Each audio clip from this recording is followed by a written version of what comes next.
Hello everyone, today we are going to talk about how to replace a heatsink in Supermicro X10SDV-4C-TLN2F. Originally, the motherboard comes with a fanless heatsink, which is not a good idea for an ITX case. When the motherboard is on in that small space, the temperature LED will turn on 5 minutes after boot up. To resolve this issue, let's unscrew the original heatsink and remove it from there. You'll see the integrated Xeon processor with some thermal paste that should be removed with the alcohol pad that comes with the new heatsink. Start cleaning gentle all over the processor until you don't see any more paste. The correct part number you will require for this heatsink with retention backplane is SNK C0057A4L by Supermicro.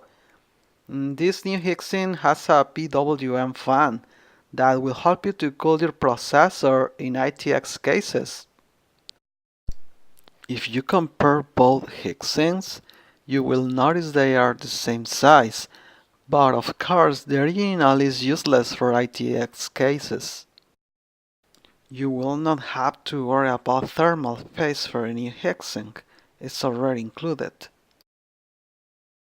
The fan port is located next to the DIMM slots. Heatsink orientation is extremely important. In this case, the heatsink must be parallel to the DIMM slots. You can also take reference from the original heatsink.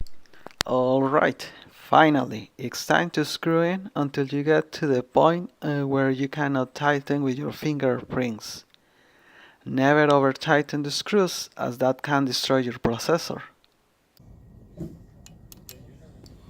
Perfect! Now you can run your system with the new heatsink. Thanks for watching and don't forget to subscribe.